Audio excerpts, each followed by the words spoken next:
Hey, what's up, tribe? Welcome to another episode of the TFC Audio Project Down Under. This week, we talk all about how you can turn your exercise into a movement practice and why you should.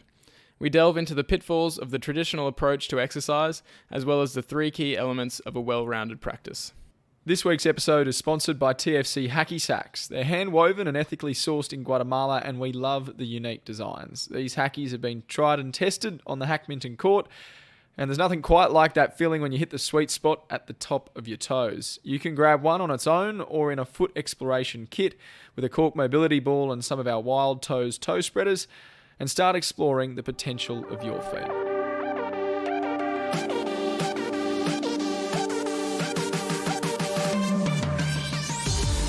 All right, you're back with James and Mac. G'day, guys. And this week, we're chatting all about the concept of movement practice. So we've been talking a lot in the previous episodes about just our culture of sedentarism that's promoted by the modern environment and the technologies that essentially outsource a lot of our movement needs, and just how that affects our health and performance in general. And we've talked about some different strategies around, environmental design and behavioral design. So basically our habitat and our habits, and how important that is to incorporate some of those habits and changes to our environment to counteract that sedentary culture and to live a more movement-centric lifestyle. So probably a good idea to review those episodes or listen to those episodes if you haven't already. They'll give a good context to sort of where we're headed today. Yeah, because I think most of those more environmental factors can be sort of the linchpin for movement health in general. But today we wanted to talk about, or just delve a bit deeper into how to develop a movement practice, because that can be the real key to living or creating a more sustainable and enjoyable and meaningful, or bringing more meaning into your movement. Yeah, and I guess in the other episodes we've talked about things you can do, but it's how to bring this all together to make it sustainable. Yeah. Well, the environmental design is the sustainability in the general sense, I suppose, in terms of your whole life, like the 16 hours of your day that you're not sleeping or exercising, basically. But this is sort of delving into, the hour or however many minutes a day you carve out for exercise. How do you make the most of that, and how do you make that sustainable and enjoyable and worthwhile? Yeah. So we'll just touch on, the modern concept of exercise first. And so, there's obviously huge amounts of research that shows that sedentarism, which is just basically a lack of physical activity, is terrible for our health in so many ways. Yeah, you don't need a heap of research to make that make sense. Yeah, it makes logical and physiological sense as well. But yeah, there's, everyone's heard the saying that sitting is the new smoking, and, it's just shown that sedentarism is linked to every chronic disease, basically, and chronic inflammation and stress, and all of these things are made worse by not being physically active. And so we came up with a solution. Yes, and so the solution to the sedentarism that people realized long ago that you can't just do nothing, like you've got to move your body. But because we don't have to move anymore to find food or to escape predators, then it's like, well, we got to move somehow. And so, we created exercise as essentially a supplement for the lack of movement. And these days, the exercise or fitness culture really tends to focus on burning calories and building muscle. And this comes from a lot of, from an aesthetic point of view, like how does the body look? You want to lose fat, you want to have good tone and all of these things. And people sort of can tend to, in general, people can tend to view it as a bit of a chore that they need to tick off, or as some kind of repentance for eating, eating food or eating too much or eating what they view as bad food or sitting too long all day. And so they go, I got to get my exercise in. And of course, something is better than nothing. Some common examples that you would think of in general is things like running, pounding the pavement, hitting the gym, especially sort of exercising on machines and various things like that at the gym, or like high intensity interval training and boot camps. Basically things that get in as much work as possible in a short amount of time, because I mean people are already so stressed out with all of the things they need to do in life. Yeah, like you said, it's ticking a box, but it's probably not fun. They're probably not necessarily enjoying that movement. Yeah, in general. And maybe with like the boot camp side of things, then people enjoy the community aspect of it, which is great. But the exercise itself, it's like, oh yeah, I gotta get to the gym, or gotta go for my run. And of course there are a lot of people who do thoroughly enjoy their running and gym training and everything. But there's a high percentage who do it to get it done. And I realize as well that people who are listening to this, I mean, you all out there aren't probably in the majority of people who are doing it this way. But you've probably got people in your lives who are. Yeah, exactly. You know someone, and it might resonate with you that you feel like exercise is a chore that just needs to be ticked off. So yeah, it's very common. You're not alone. Yeah, for sure. Yeah, exactly. Yeah, you've never really been one for gym training or just exercise for the sake of it. Hey. Yeah. It was always for me something that I wanted to do. Well, I wanted to have fun while I was doing it, and I just never found that fun. Yeah, until now. Yeah, and that's it. And I guess that's what we'll dive into. Yeah. So I mean, that combination of people needing willpower, seeing it as a chore, also doing lots of high intensity exercise and not necessarily focusing very much on technique or the efficiency or how they're doing it, and also not focusing on the broader context of their environment and their lifestyle and how that affects their body. All of that is just really a recipe for injuries, overtraining, and just unsustainability in general. Because if it kind of hurts, it's, if it hurts your body, it's uncomfortable to do, you don't enjoy it, and it takes a lot of willpower, it's probably not going to keep happening. Yeah, of course.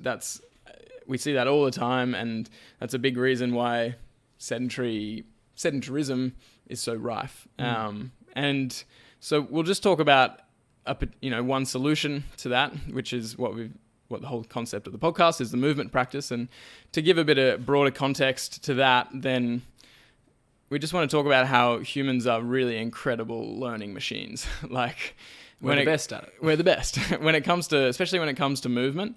There's a good quote by Daniel Wolpert, who's a neuroscientist, and he's studied all about this. He has a great TED Talk, and one of the quotes that he has is, "We have a brain for one reason and one reason only, and that's to produce adaptable and complex movements." And he uses the example of this organism called a sea squirt that lives in the ocean, and it has a nervous system basically for a good percentage of its life until at some point it stops moving. It goes and attaches to a rock or something and then stops moving, and then it proceeds to digest its own nervous system. Wow. Because it doesn't need it anymore. The only reason to have a nervous system, and our brain is the central nervous system, a part of our nervous system, is to produce those movements to interact with the environment. So keep moving, otherwise you'll digest your own brain. It'll be digested. Not quite, but it pretty much. Yeah, metaphorically speaking. Use it or lose it. Yeah. So it's an interesting example. And humans actually have the largest brain on the planet relative to body size. We don't have a bigger brain than a blue whale or an elephant, but actually, I don't know about the blue whale, but I assume not. But yeah, relative to body size, we have the biggest brain and the most sort of complexity and density. And we also are the most adaptive movers on the planet. So there's really no other animal that can even come close to the variety and complexity of movement skills that we can learn. And, from an evolutionary point of view, we needed this because we don't have the raw strength and speed and power and, claws and teeth and all of these things that help a lot of animals survive. If you think of a tiger or a lion or a gorilla, they've got this prodigious strength and power, and we just can't match that at all. And our... It was our skills. Yeah, our answer to that was developing complex skills and, using our hands to make tools and our mouths to, express complex language, which allowed us to cooperate in groups and create stories and culture and basically cooperation, safety in numbers is the concept. Yeah.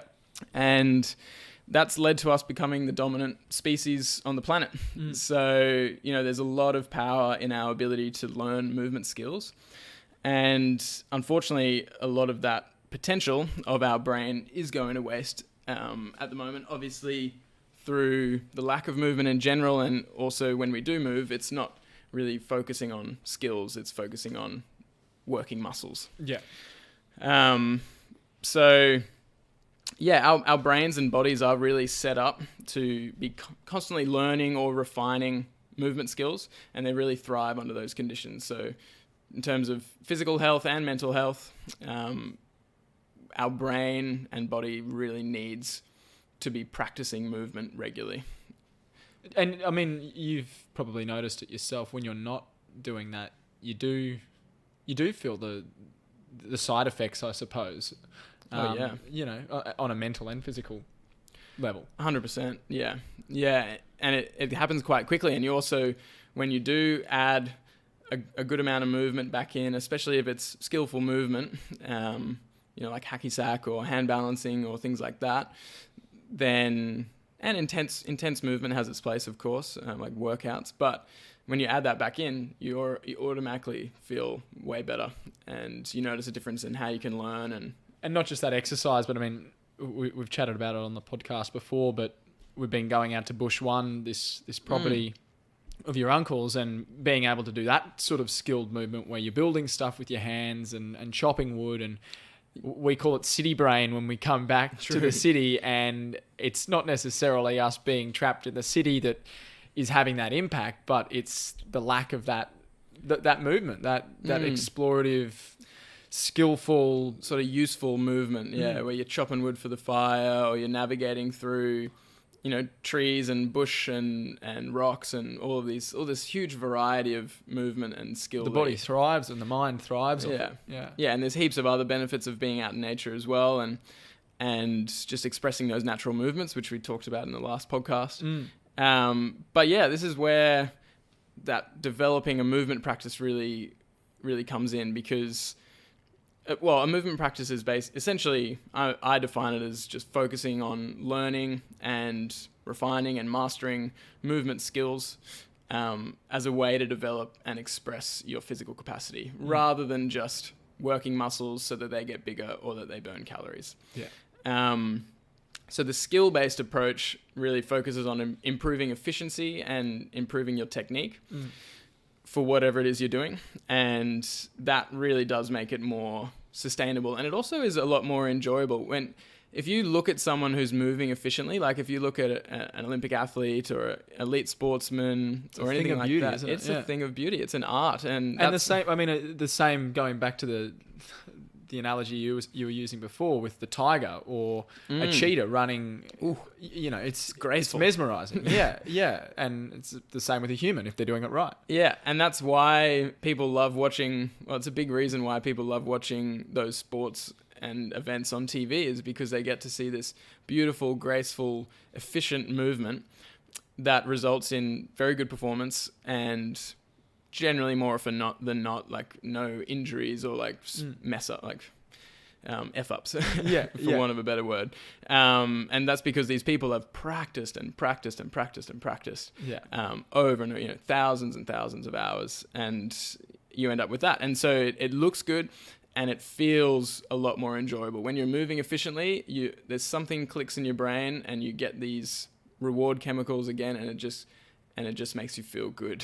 And it's different to struggling, and obviously there's signals of pain and things like that if you're moving really inefficiently and your body doesn't like it.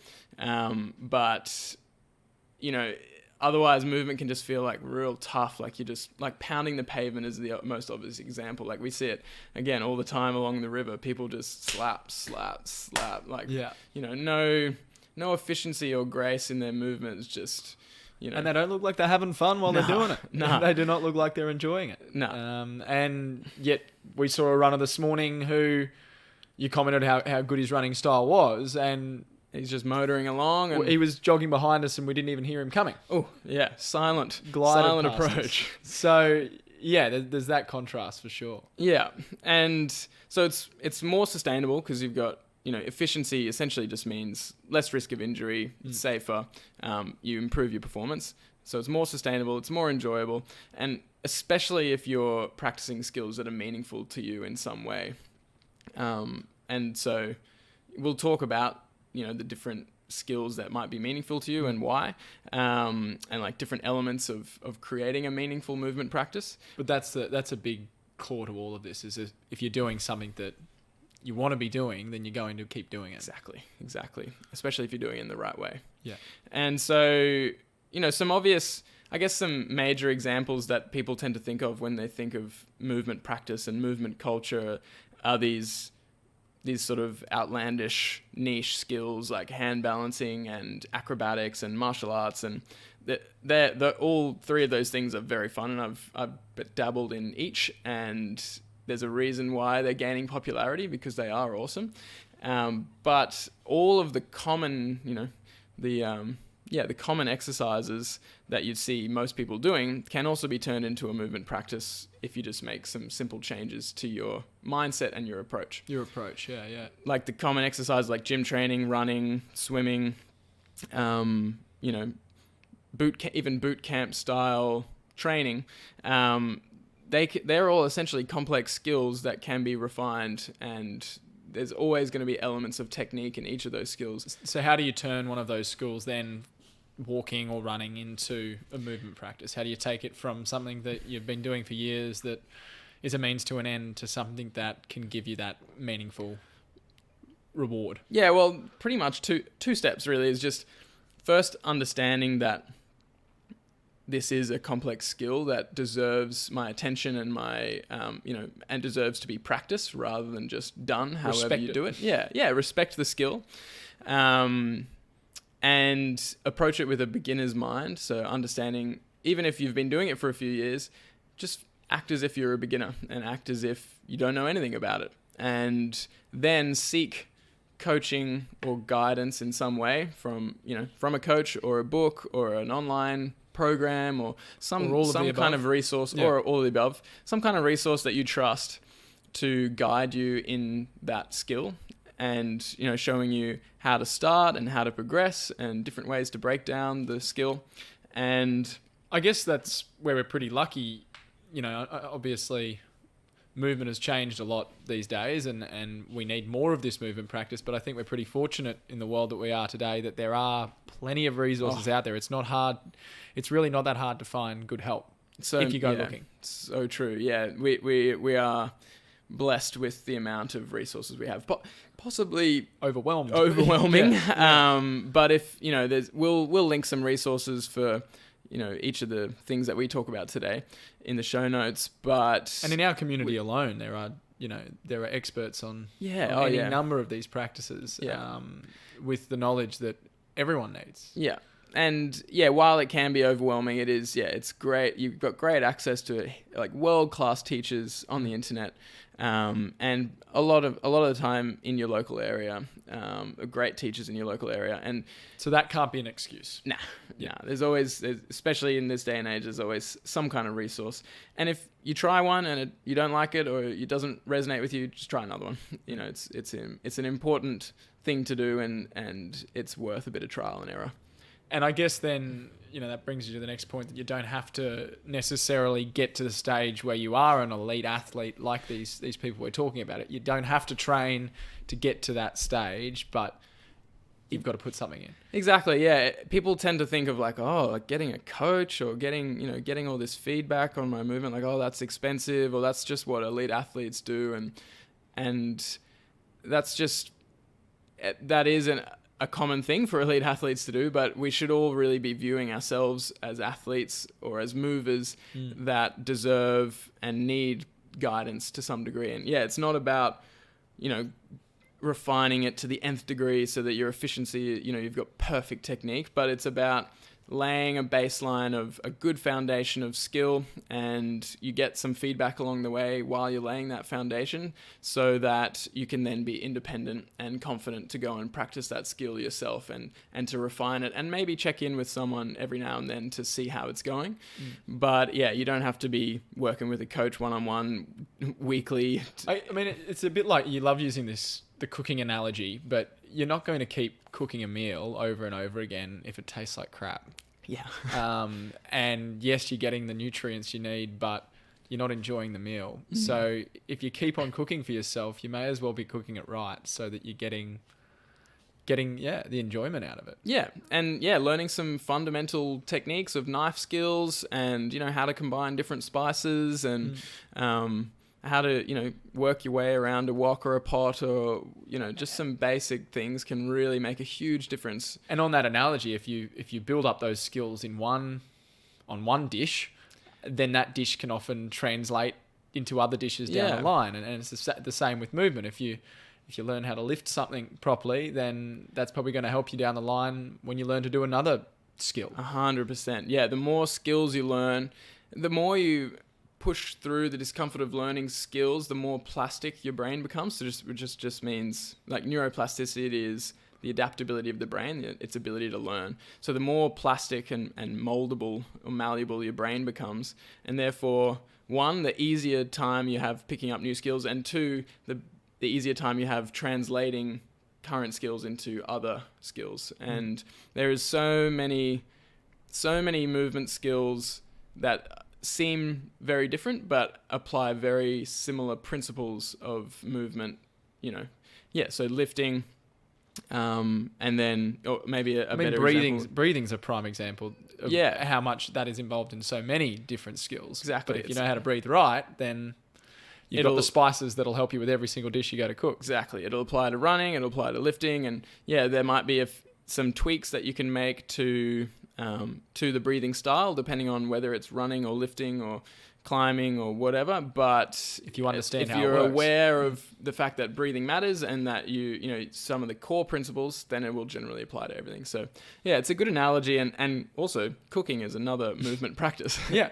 The knife skills, like all of those things, are still movement practices. They're not like workouts or anything, but they're very useful and valuable practices to train and to learn. So it's not about becoming elite or the best in the world, but just becoming confident and independent, and growing your ability to improvise and sort of play with a skill. And as well, I mean, there's always a place for just some good old hard work and getting a good workout in, and it does feel really good to build some intensity. But essentially the movement practice, or the skill-based approach to that, is going, all right, well, how do we build a foundational capacity of strength and mobility and balance through practicing skills? And then once you've practiced the skill and built some, or like developed some efficiency, then layering on intensity onto those skills, so that it's going to be sustainable. Yeah, and we've talked about this in previous episodes, but you don't want to scare yourself out of it. You don't want to go too hard, and then it becomes all too much, and you give up entirely. Yeah, I mean, so many stories of people getting very excited about exercise and getting in shape and getting fit, and then cracking into it as hard as they can, and then they're either not doing it efficiently, or they haven't addressed other behavioral and lifestyle factors, and then they get injured, and then they can't do it anymore. And it's a real shame, because if they'd spent the time to layer on those like the foundation of strength and mobility, especially, and had the right guidance and progressed gradually through these different skills, then they could be working out very intensely, probably more intensely than they started, and doing it in a way that's enjoyable and not at a much less risk of hurting their body. Yeah. So yeah, you can still practice movement skills, and that can be very intense. Like hand balancing doesn't look that intense, especially if you see a good hand balancer, they just look like they're going up there, with full ease. But it's very intense, especially while you're learning and you're developing that strength of overhead. But it can be very, very intense. And yeah, essentially, the more efficiency you build, the more intense you can make it. Yeah. And the more graceful you can make it look as well. Yeah. Yeah. So how do you start? So it'll all depend really on like what movement practice you decide to start with and which ones you delve into will just depend on your history. So what you've practiced as a child and what what resonates with you and your current baseline of capacity and skill and obviously as well as your goals. So if you want to be able to hand balance, then you'll start at a different place if you want to be a great runner. But in general, we'll just talk about the elements of a well-rounded practice. And this is just sort of my thoughts on what should go into a good movement practice. Other people might have other characteristics that they would add in or whatever, but I'm talking about the three elements of mindfulness, usefulness, and playfulness. And you can view, especially for beginners, you can almost view that as a step by stepping step. stone, yeah. Yeah. So, you want to start with. We'll delve into each of them, but you want to start with first being aware of, where you're at and having some mindfulness about what's going on with your body, and then build into things that are useful for you or for others, and then start playing with movement. So that can be a step by step, but there will be a lot of overlap between each of those elements in most movement practices. So in terms of mindfulness, you want to be developing an awareness or an understanding about your current capacity, the limitations that you've got, and what goals you have. And you also, mindfulness sort of relates to actually tuning in to the way you're moving in order to improve that efficiency and skill. So a lot of people do their workouts, but they might be strapped into a machine or running on a treadmill and watching TV, or even just chucking music on and tuning out and just like I said, pounding the pavement. And not listening to the body and those receptors. Yeah, they're not really tuning into how they're moving. It's just moving and getting it done and tuning into something else or lost in thought. So there is that element of like moving meditation when it comes to this approach, and that is really feeling each aspect of the movement and what your muscles are doing, what position your joints are in, how fast or slow you're moving, and really feeling all those elements of the movement and understanding how that's affecting your body. Balancing on a beam's a prime example of getting in that state where you're feeling every part of the body and where the tipping point is and just completely in tune. Exactly. And that this is the sort of stage where feedback can come in handy a lot. Where for example, on the beam, then the feedback you get if you lose focus or if you lose alignment is you fall off the beam. And so it's a quick little feedback like that. And similarly, other examples of sort of more mindful practices are things like breath work, or a walking meditation, or yoga, kin stretch, and Feldenkrais is like a movement modality that I think their tagline is awareness through movement. So especially, Feldenkrais is a good example because he does a lot of ground movement. And if you're not moving efficiently on the ground, then you'll feel it because the ground's hard. And if you say you're doing some kind of rolling pattern and you're not doing it well, then you're going to be, slamming on the ground and you just won't feel controlled. And so getting that feedback in this stage of mindful practice is a really helpful thing, and then that's what allows you to improve that efficiency. For sure.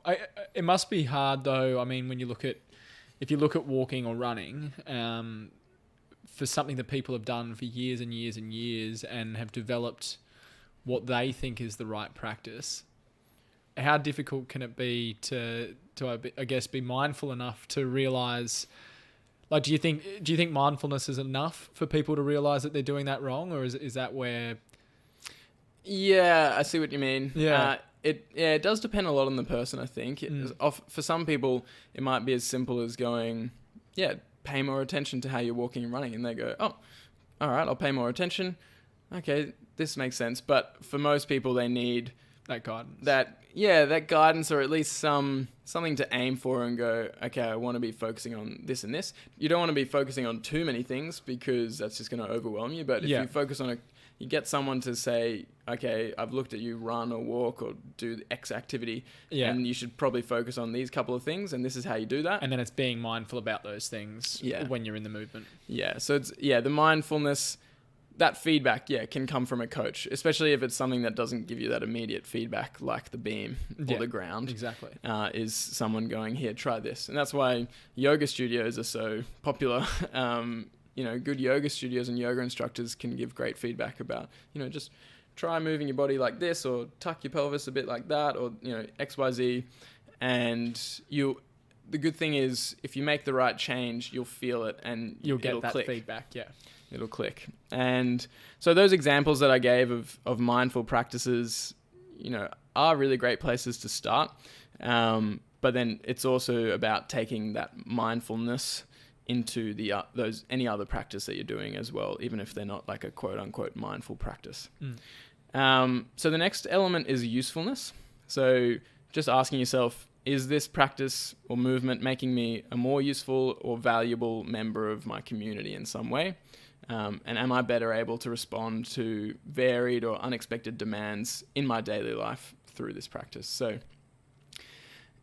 I think a lot of people do certain things like, say if you only did beam training, or you only did yoga or like a walking meditation, then that would be awesome in terms of promoting mindfulness and you would get some movement out of it. But then if it came to, helping your friend move a couch, or, responding to an emergency situation where you have to sprint or climb or, carry someone out of a burning building or, God forbid, no one thinks it'll happen to them, but those things do happen. And, even if it's not an extreme situation, for me, like the other day, my dad needed some help in the garden. We were just digging holes basically.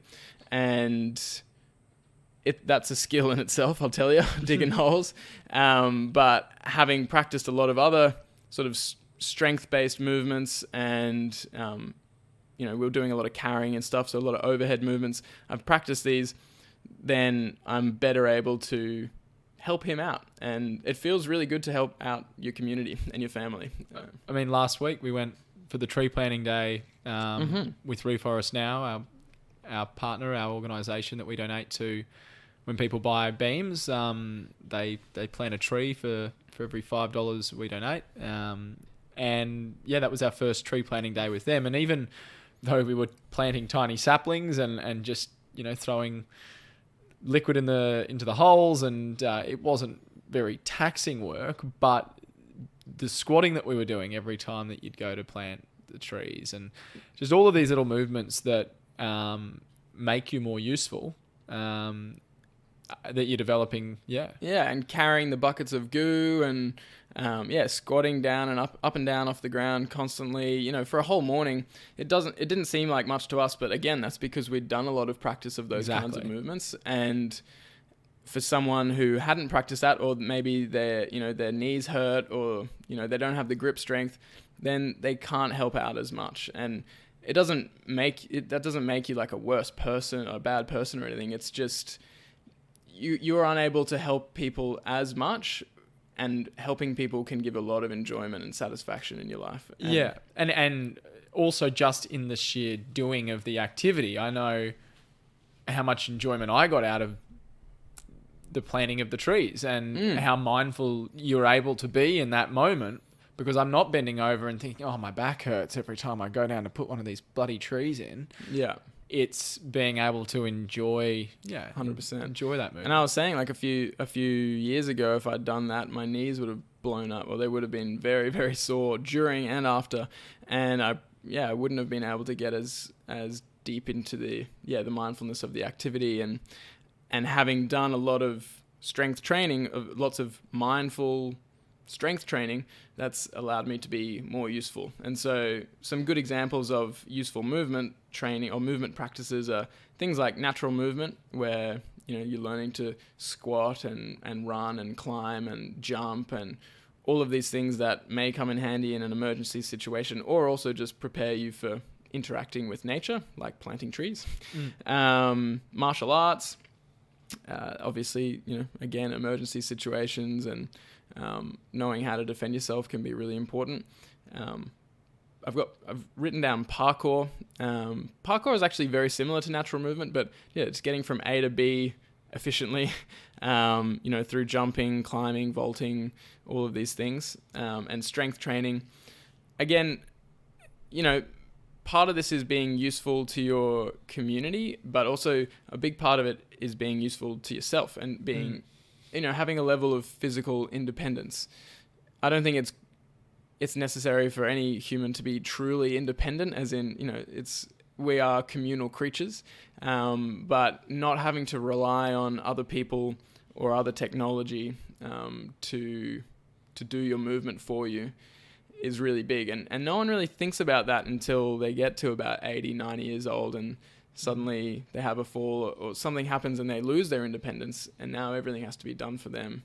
And it's quite depressing to see, and I know, having worked in aged care in those areas, it's quite depressing to experience. And often it's not that sudden either. I mean, it can be a fall, but often it's so gradual that people don't even realize it until it's too late. Now I can't stand up out of the chair anymore, or now I can't take myself to the toilet anymore. And it's a gradual, slow progression, and nobody, if you ask them that question when they're our age, ever wants to get to that stage. No.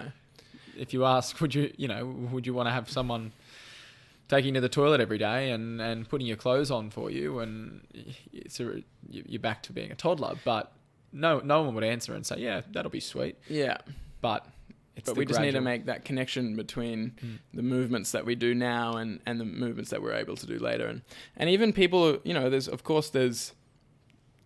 unfortunate, terrible accidents that take away people's movement capacity. Like, if you have a car accident and you end up as a paraplegic or a quadriplegic, that's not your fault necessarily. Obviously, if it's a car, it's not your fault. It happened to you and your movement capacity was taken away. But then what happens after that is everyone strives to improve or increase their independence in some way. So whether that's pushing your own wheelchair or, taking, changing it, being able to put yourself from your wheelchair onto a bed by yourself, everyone strives for that independence. And that's that usefulness to yourself. And then also, if for people who aren't, have a genetic condition or some kind of trauma that stops them from moving, then being useful can mean, learning different skills with their hands, or learning different, languages, or, different ways to interact with their community. And it's still all through movement. It might not be through big global movements like running, jumping, sprinting, carrying, but you can, the movement is really the only way you can affect the world around you. And it reminds me of, it's just reminded me of a bloke that I met when I was working for Channel 7 during COVID. He was coming out of the Woolies at Ashgrove, and Salvatore Guadala was his name, this guy in his 80s, and fit as a fiddle, coming out pushing his trolley, and he stopped and had a chat, and I was meant to be doing a story on the elderly shopping hour that had just started, but we got talking and he didn't have much in his trolley, and he said, I don't need much because I grow most of my food at home. Anyways, he invited us back to his place at Brisbane and had the most incredible garden you could believe in this 1,000 square metre block, like beautiful old brick home, and the whole backyard was this incredible veggie patch that he'd built by himself. He had a cellar where he brewed his own wine, but it was talking to him not just about his incredible garden, but his movement practices in his life. He would get up at 4 a.m. every morning and he would go for a walk for a couple of Ks, and then he would get straight into the garden before it got too hot, and he would do his gardening, and then he'd eat his food, and then he'd get back into the garden for the rest of the day, and then in the afternoon he'd jump on his bike and he'd go for a ride, and Incredible. he was getting all of this varied movement, and there was a reason that he looked so good and he was so healthy and he was so happy as well, because he was getting all of this variability and he was still independent. Yeah, and that usefulness of, it's not just about, saving someone's life in an emergency situation, but growing food is a movement practice in a lot of, it's... And he was growing food for his family. Yeah. And he was that's getting... useful as. Yeah, exactly. And it meant that when a pandemic hit, he didn't have to rely on the supermarkets. Yeah. And you can guarantee he was cooking that himself, and, just putting all this movement and skill into useful activities. And the broader you can get with that, the better, but you work within, again, that comes back to the mindfulness, is understanding your own limitations, your own capacity and your goals, and just working within that and figuring out how you can be more useful to yourself and to your community, because it just feels really good. And I guess that brings us to playful then. Exactly. So a couple of questions to ask yourself about playfulness, and that is, am I able to explore this movement in an unstructured and creative way? And am I getting some kind of fun or enjoyment out of this? And so, again, this doesn't have not all your movement has to be playful. Strength training for me was an amazing way to resolve some tendon pain in both my knees, which was stopping me from playing. The strength training itself, I actually learnt to enjoy, but it wasn't like a playful, fun thing.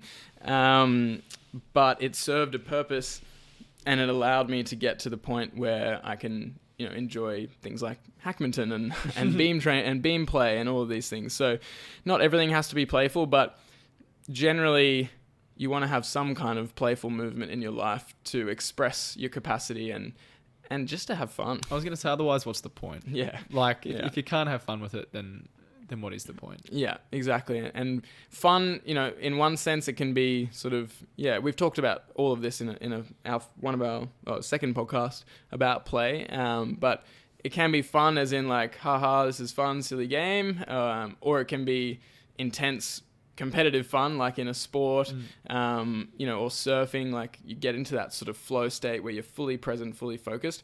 That still kind of counts as play, or it does count as play, because it's intrinsically motivating, and it's something you want to do for the sake of doing it, the activity itself. And some great examples are things like surfing, skating, skiing and snowboarding, dancing, playing on a beam, juggling, hacky sack, which we are very into at the moment, and team sports.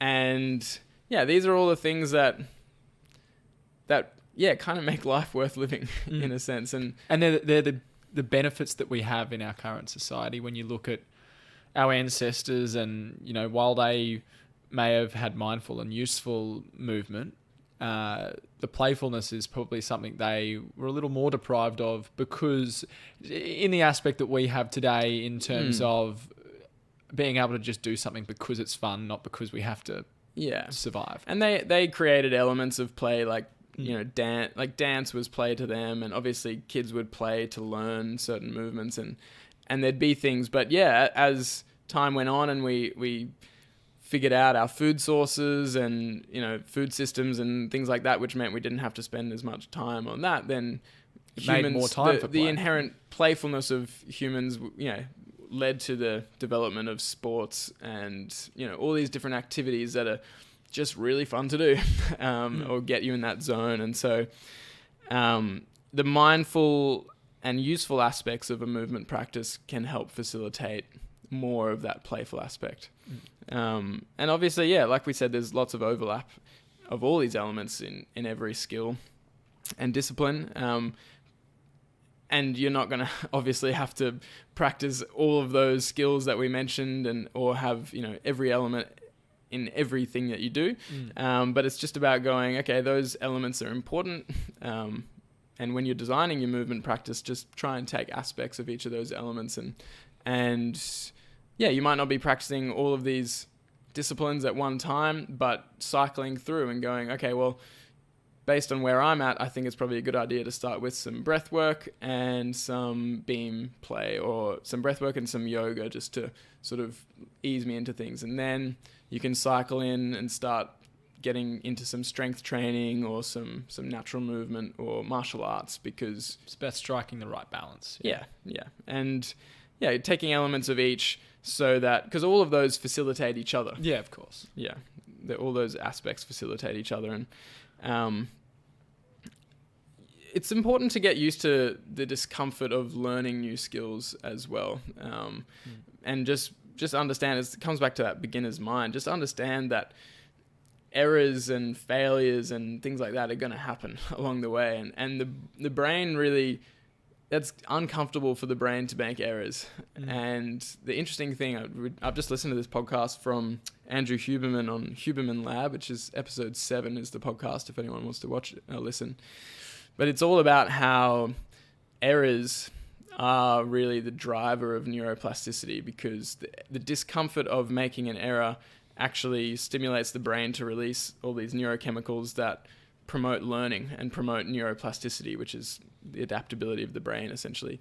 And so if you view those areas rather than like, oh, I keep messing up, or I'm bad at this, or whatever, if you view those as, this is good, I'm making errors, I'm learning, I'm figuring out what not to do, then it can really help get through that uncomfortable stage. And then that's what actually allows you to enjoy the movement in the long term. It's like hacky sack. I mean, even having played soccer all my life and juggled soccer balls, when I first started playing hacky sack, I was like, geez, this is hard. Like, I can barely get two kicks. Hey, yeah. So frustrating. But I was like, I'm sure I can do this. But if you had seen us on the court yesterday, Arvo, my word. You wouldn't believe it. Exactly. And I knew in my mind, having practiced other skills and having seen people do hacky sack, I was like, this is possible. I know it's possible. I just need to do more reps. And yes, maybe it's frustrating a bit to keep dropping the hacky sack, but I'm going to use that as fire to drive me to get better. And now, yeah, we can do some ridiculous things with the hacky sack, and it's extremely fun. And yeah, it gets us into that flow state that's very beneficial. And we were walking down to the field yesterday to play some hackminton, and I just got this big smile on my face at the thought of like, yes, we get to play another game of hackminton. So you want to find activities in your life that give you that sort of that pizzazz of like, oh yeah, I can't wait to do that. Yeah, bring it on. Because that's the kind of activity you're going to keep doing. And yeah, so that discomfort, yeah, that's sort of, we talk about this in the play podcast, but striking that balance between work and play. So you want to work hard enough and push through that discomfort so that you can play even harder.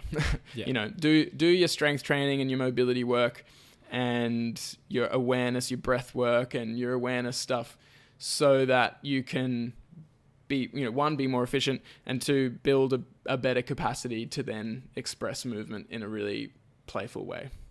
And yeah, do your best to enjoy both parts, or to understand that both are part of the whole. It's probably a good place to wrap it up. Yeah, I think that sums it up. So thanks for listening, everyone. Next week, we'll be talking about the practice of breathing, which is probably the most important movement practices you can have. Obviously, breathing is very linked to our survival, and learning how to breathe properly has a lot of benefits on health and performance. So we'll delve into all of that next week.